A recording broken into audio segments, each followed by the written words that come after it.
उससे फिर फायदा ही क्या अच्छे कर्म करने का।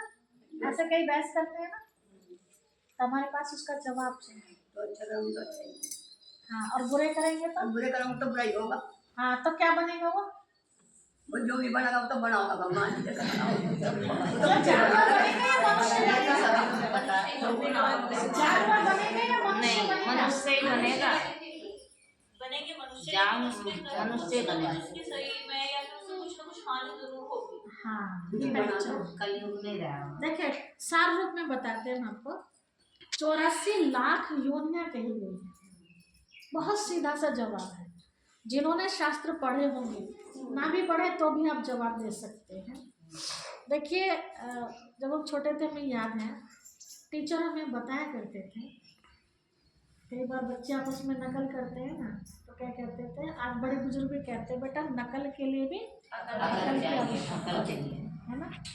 लेकिन कुछ लोग होते हैं जो अपने अकल नहीं लगाते, केवल नकल ही करते हैं। आज भी ऐसे और वो फेल हो जाते हैं, और वो कहीं ना कहीं दूसरों को भी नुकसान पहुंचाते हैं।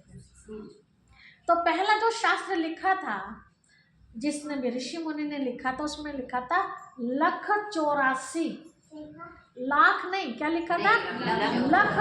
लख माना लखाना होता है।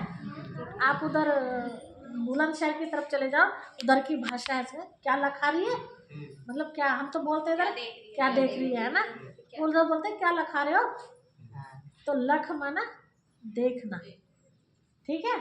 अब उसी को जब दूसरे पेज में उतारा किसी ने, तो बीच में गलती से आ का डंडा आ गया, तो क्या हो गया वो लाख, लख से लाख हो गया। कहाँ लख माना देखना और लाख संख्याओं में पहुंच गया, अर्थ का अनर्थ हो गया, ठीक है। यहाँ पहली गलती की। दूसरा, आज भी जो आरती करते हैं मंदिरों में जाके, भगवान से प्रार्थना करते हैं, तो वो भी ये कहते हैं प्रभु हमें 184 के चक्र से बचा। 184 के चक्र से कहते हैं, वो ये नहीं कहते 84 लाख योनियों से बचा, 184 का, ठीक है। अब यहाँ शिव बाबा ने हमें बताया कि 184 अर्थात अपने जन्मों को देखिए। वो 84 जन्म कौन से, वो आपको बता दिया गया है। सतयुग में 8 जन्म थे, त्रेता में 12 जन्म, द्वापर में 21 जन्म, कलयुग में 42 जन्म और 1 जन्म संगम में। ये हमारे 84 जन्म। अब मनुष्य ही बनता है, उसका प्रैक्टिकल क्या है।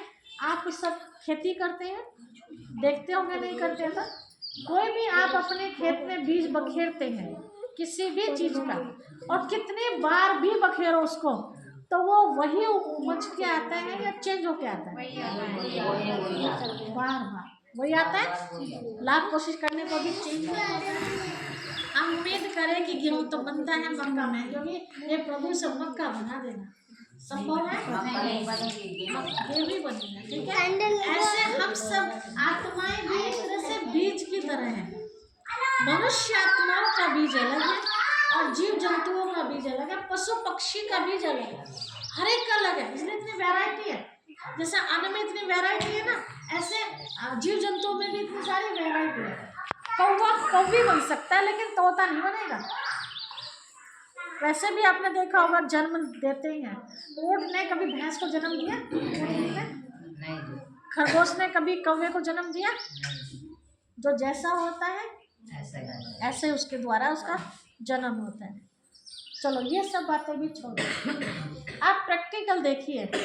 आपने देखा नहीं सुना होगा, कई लोग अपने पिछले जन्मों की कहानी सुनाते हैं, है ना, कि मैं पिछले जन्म में वहाँ था, मेरा नाम ये था, मेरे बच्चे, सब कुछ बताते हैं, जमीन जायदाद। और जब उसकी इंक्वायरी की जाती है तो घटनाएं कई बार सच निकली। क्या इतने साल पहले यहाँ इस नाम का व्यक्ति था और ऐसे से मरा, और वो बच्चा बता रहा जो गांव से भी बाहर निकला भी नहीं, उसे क्या पता। तो घटनाएं सारी, बहुत सारी घटनाएं ऐसी, है ना। अभी कुछ वर्ष पहले, शायद 15-20 वर्ष हो गया होगा, कल्पना चावला का तो सुना है ना, अंतरिक्ष में जा रही थी, उसने जन्म लिया, उसने बताई सारी घटना, बताई। छोटी सी वो बच्ची अपने घर में लेटी, आकाश में एरोप्लेन जाता था, डरती थी, पता नहीं माँ बाप को क्यों डरती है। थोड़ी थोड़ी बड़ी हुई तो उसने बताना शुरू कर दिया। हम चारों के जो उसके साथ और 4 थे उनके भी नाम बता दिए। अब बताइए, अगर ये कहे कि 84 लाख योनियों के बाद एक बार मनुष्य योनि मिलती है, उनको दोबारा क्यों मिल गई? सोचो, उन्हें क्यों मिल गई दोबारा? और एक नहीं, आपको प्रैक्टिकल बताएं, गाजियाबाद में एक जगह है जो विज्ञान ने इतनी अच्छी मशीन तैयार की है, जैसे टेबल है ऐसे, वो उसे बेंच पे लिटाते हैं उसको, और उसको पूर्व जन्म में ले जाते हैं, 6-6, 7-7 जन्म की कहानी बताते हैं वो, उसकी ऐसे हिप्नोटाइज कर देते हैं उसको, पिछले जन्म की, पहले कैसे मरा था, फिर कैसे मरा, फिर कैसे मरा, 6-6, 7-7 जन्म की कहानी बता देता है। और कोई भी आज तक का रिकॉर्ड है वहाँ डॉक्टर्स के पास है, किसने भी ये नहीं कहा मैं पिछले जन्म में कुछ और पक्षी का या पशु का नाम लिया हूँ, मनुष्य की ही कहानी बताते हैं।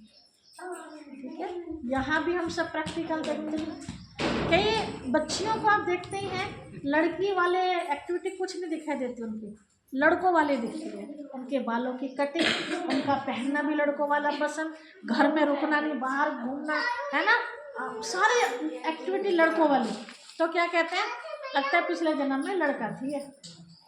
कई लड़कों की लड़की वाली दिखती है ना, घर से बाहर ना निकलना, चौका बर्तन करवा लो उससे, उसमें खुश है वे, है ना, पढ़ने के लिए कहो नौकरी नहीं, हर उन्हें औरतों में बैठना पसंद आता, तो क्या लगता है उनसे, लगता है पिछले जन्म में लड़की हो गई, है ना, उनकी एक्टिविटी से पता चलता है। चलो ये बात भी छोड़ो लड़के लड़के वाली, आपने देखा होगा छोटा सा बच्चा है, कईयों को पढ़ाई में बहुत शौक है, किसी को पूजा पाठ कोई सिखाता नहीं, बचपन से अपने आप ही पूजा पाठ में लग गया। कई क्लास देखेगा, पेचकस देखेगा, वो कुछ भी आंटना शुरू कर देता है, तो क्या कहते हैं मुझसे, लगता है पिछले जन्म में कोई मिस्त्री होगा, है ना, तो मिस्त्री वो पशु के रूप में होगा, इंसान के रूप में होगा, इंसान के रूप में होगा ना। तो आज तक किसी ने भी अपने पूर्व जन्म की कहानी में ऐसा बताया कि मैं पिछले जन्म में किसी के घर में गाय थी नहीं, या बकरी थी या चूहा थी, नहीं, किसी ने नहीं बताया। हर एक की कहानी क्या सुनने को मिली, मैं इंसान थी, है ना, वो तो हमें याद नहीं है, बहुत अच्छा है, भूल जाना भी बहुत अच्छा, याद होता तो क्या होता, सारा गड़बड़ हो जाता है ना।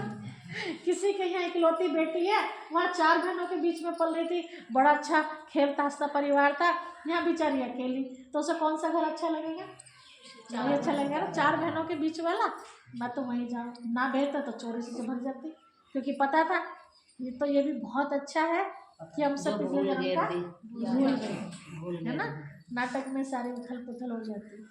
तो मनुष्य ही बनता है, कितने भी कठोर कर्म करे। अब लोगों के प्रश्न क्या होते हैं कि फिर पुण्य कर्म के फायदे क्या, पाप कर्म करने वाला भी इंसान बनेगा, है ना, और बुरे कर्म करने, अच्छे कर्म करने वाला भी। देखिए आप सोचो, अगर मनुष्य योनि एक बार मिलती है, कहते हैं सारे भोगना के बाद एक बार फिर मनुष्य बनते। अब मैं हूँ, सोचो मैंने पिछले 84 लाख योनियों में सारी योनि भुगत के, सारे पाप धो के, अब मुझे मनुष्य योनि मिली, तो मुझे तो बहुत सुखी होना चाहिए ना, क्योंकि सारे पाप तो धुल गए मेरे, अब तो कोई सजा का मतलब ही नहीं है। तो फिर भी मैं बीमार हूँ, भोगने के लिए नहीं वो तो भोग लिए पिछले जन्मों में मैंने सारे चीज़ों, तो भोग के ही आई हूँ ना, जब तो जन्म मिला है, अभी तो मानव जन्म मिला, लेकिन फिर भी मैं भोग रही हूँ, तो इसका मतलब भोगे ही नहीं थे, भोगे भी थे तो मनुष्य के रूप में भोगे, जो रह गए वो अब भोग रहे हैं। बचपन से ही किसी की आँख, जब आत्मा प्योर हो गई ना भोग के सारे, तो फिर उसकी आंखें क्यों नहीं है, कई गूंगे पैदा हो रहे हैं, कई बहरे पैदा हो रहे हैं, कई मंद बुद्धि पैदा हो रहे हैं, अपाहिज हो रहे हैं, तो पिछले जन्म में गड़बड़ की है, तो उसकी सजा हमें इस जन्म की। कई इतने टाटा बिल्ला घर में जन्म ले रहे, कई फुटपाथ पर जन्म ले रहे, तो ये सजा नहीं है तो क्या है, सजा ही तो है ना।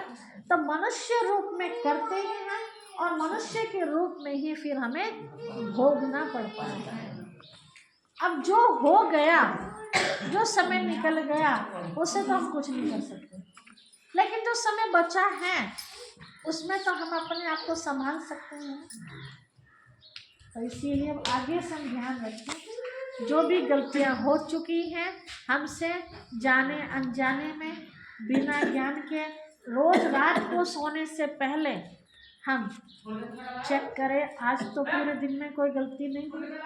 अब मन कर कंट्रोल कर लेंगे हम, जा जो कोई ऐसा